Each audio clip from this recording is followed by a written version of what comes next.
Muamalahnya orang-orang musyrik. Rasa kedekatan dan persaudaraan di antara kabilah Arab sangatlah besar.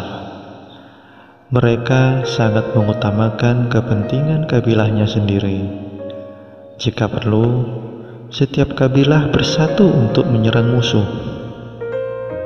Dengan datangnya agama Islam, orang-orang yang beriman dari berbagai kabilah bersatu di dalam agama Islam. Dengan hal ini, rasa kekerabatan yang begitu besar di antara mereka makin berkurang. Salah satu menantu Rasulullah SAW, yaitu suami dari Sayyidatina Zainab yang bernama Abu Al-As, yang juga sepupu beliau, tidak mau beriman dan masuk Islam. Dia lebih memilih hidup bersama dengan orang-orang musyrik. Rasulullah SAW mengajak masyarakat untuk memeluk agama Islam dengan membaca ayat-ayat yang diturunkan secara berangsur-angsur. Sementara pamannya yang bernama Abu Lahab mengikutinya dari belakang dan berkata kepada orang-orang, "Muhammad menginginkan kalian keluar dari agama nenek moyang kita. Janganlah tertipu dan percaya dengan ucapannya." Istri Abu Lahab yang bernama Ummu Jamil, yang juga merupakan saudara perempuan dari Abu Sufyan, seperti suaminya selalu menyakiti Rasulullah SAW, baik secara perkataan maupun tindakan. Bahkan dia mengumpulkan duri-duri dan menaburkannya di jalan yang sering dilalui oleh Rasulullah SAW. Dua putri Rasulullah SAW, yaitu Ruqayyah radhiyallahu an, menikah dengan salah satu anak dari Abu Lahab yang bernama Utbah, dan Ummu Kulsum radhiyallahu an menikah dengan anak Abu Lahab yang lain yang bernama Utaibah. Kedua menantu Rasulullah SAW tersebut merupakan orang musyrik. Mereka bersama orang tuanya bersatu dan memusuhi Rasulullah SAW. Ketika turun surat Asy-Syu'ara ayat 214 yang berbunyi, "Dan berilah peringatan kepada kerabat-kerabatmu yang terdekat." Rasulullah SAW diperintahkan berdakwah khususnya kepada kerabat terdekat beliau dengan cara mengajak mereka kepada agama yang benar, yaitu agama Islam, dan memberikan peringatan akan keras dan pedihnya azab Allah Subhanahu wa Ta'ala. Seketika itu Rasulullah SAW pergi ke Masjidil Haram. Dari sana beliau menuju ke Bukit Sofa dan mengajak kaumnya kepada agama Islam. Seluruh kaum Bani Hashim datang dan berkumpul di sana untuk mendengarkan Rasulullah SAW. Kemudian Rasulullah SAW bertanya kepada mereka, "Wahai Bani Abdul Muthalib, wahai Bani Fihir, jika aku mengatakan di balik gunung itu ada musuh-musuh dan mereka datang untuk menjarah kalian, apakah kalian akan percaya?" Mereka menjawab, "Ya."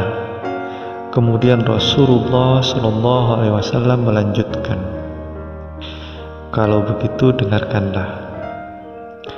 Sesungguhnya aku diperintahkan oleh Allah Subhanahu wa Ta'ala untuk memperingatkan kalian akan adanya azab Allah pada hari kiamat nanti.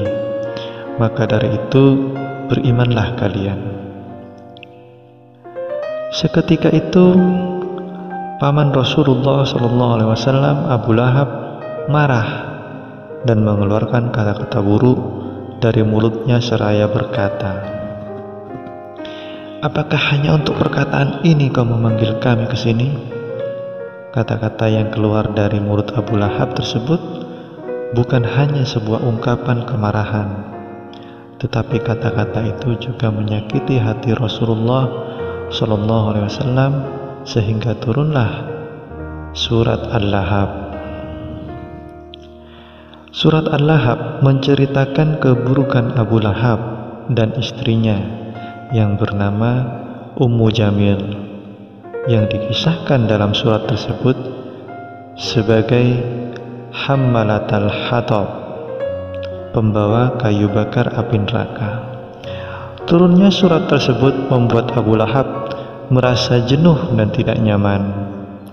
Maka dari itu Abu Lahab langsung memanggil kedua putranya yang bernama Utbah dan Utaibah dan menyuruh mereka untuk menceraikan istri mereka yang merupakan anak perempuan Rasulullah SAW, yakni Ruqayyah dan Ummu Kulsum. Kedua anak Abu Lahab pun langsung melaksanakan perintah dari ayahnya karena kemusyrikan mereka. Mereka kehilangan kemuliaan sebagai menantu Rasulullah SAW. Utaibah yang memutuskan hubungan pernikahan dengan Ummu Kulsum merasa tidak puas dengan hanya menceraikannya. Ia pun mendatangi Rasulullah SAW. Sesampainya di hadapan Rasulullah SAW, dia pun menyerang Rasulullah SAW dengan cara memegang kerah baju beliau hingga robek dan berkata, "Aku tidak percaya dengan agamamu. Aku tidak menyukaimu dan kau pun tidak menyukaiku. Oleh karena itu aku menceraikan putrimu." Mendengar ini, Rasulullah SAW bermunajat kepada Sang Khalik, "Ya Rabbi, hancurkanlah dirinya dengan salah satu hewan buas yang kau miliki." Allah Subhanahu wa Ta'ala pun mengabulkan doa Rasulullah SAW. Ketika Utaibah sedang dalam perjalanan menuju Syam, dia tewas diterkam oleh seekor singa di daerah yang disebut Zarqa. Setelah itu Rasulullah SAW menikahkan putrinya Ruqayyah dengan Sayyidina Utsman bin Affan, salah satu putra tercinta Rasulullah SAW yang bernama Qasim telah wafat sebelumnya. Kemudian putra beliau yang lain, Abdullah, juga wafat setelah itu. Oleh karena sudah tidak ada lagi putra Rasulullah SAW yang tersisa, sebagian orang kafir Quraisy mengatakan, sudah tidak ada lagi anak Muhammad yang akan menggantikan posisinya. Oleh karena itu, nama Muhammad akan dilupakan ketika dia mati. Mereka tidak mengetahui apa saja yang diberikan Allah Subhanahu wa Ta'ala kepada Rasulullah SAW, dan mereka juga tidak mengetahui betapa tinggi derajat yang telah disiapkan Allah Subhanahu wa Ta'ala untuk kekasihnya Muhammad SAW. Mereka tidak akan ingat bahwasanya agama Islam akan terus ada hingga hari kiamat, dan umat Nabi Muhammad SAW akan menggantikan posisi anak dan cucu Rasulullah SAW. Nabi Muhammad SAW tidak diutus untuk mendirikan sebuah negara atau pemerintahan yang secara turun-temurun akan diteruskan oleh anak cucu beliau. Jadi apa yang perlu dikhawatirkan? Rasulullah SAW hanya diutus untuk menyelamatkan umat manusia dari kesyirikan dan kesesatan. Beliau datang untuk mengajarkan syariat Islam yang akan bertahan hingga hari kiamat nanti. Mungkin di balik wafatnya putra-putra Rasulullah SAW terdapat sebuah hikmah seperti ini dan isyarat yang bisa diterima oleh akal sehat. Setiap kali kaum musyrik memiliki kesempatan, mereka menyakiti Rasulullah SAW dengan lisan mereka. Namun karena paman Rasulullah SAW yang bernama Abu Thalib selalu melindungi beliau, mereka tidak bisa melakukan apapun kepada Rasulullah SAW. Kaum musyrik juga tidak bisa melakukan keburukan kepada Sayyidina Abu Bakar As-Siddiq radhiyallahu an karena dia memiliki kerabat yang cukup banyak. Akan tetapi kaum musyrik tak henti-hentinya menyiksa orang-orang mukmin lainnya dan terus berusaha memaksa agar orang-orang mukmin keluar dari agama Islam. Bahkan ketika mereka menyiksa ibu Ammar bin Yasir, Sumayyah, agar dia keluar dari agama Islam, datanglah Abu Jahal dan langsung membunuhnya dengan sebuah tombak kecil sehingga Sumayyah meninggal dunia dalam keadaan syahid. Kaum kafir Quraisy juga tidak pernah berhenti menyiksa salah seorang budak yang pertama kali masuk Islam, yang bernama Bilal Al-Habasyi radhiyallahu an, dengan berbagai macam siksaan. Bahkan mereka mengikat leher Bilal radhiyallahu an dengan tali dan memberikannya kepada anak-anak. Kemudian anak-anak itu mengarak Bilal radhiyallahu an ke jalan-jalan yang ada di Mekah. Bilal Al-Habasyi radhiyallahu an pun dengan kesabaran dan keteguhannya selalu mengucapkan Allah Maha Esa, Allah Maha Esa.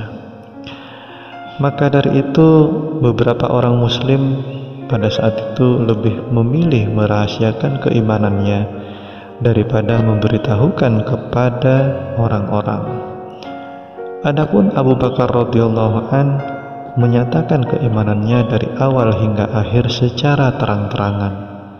Selain itu, dia juga berdakwah kepada orang-orang yang dipercayainya, dan dia juga membeli serta memerdekakan budak-budak yang beriman dari pemiliknya.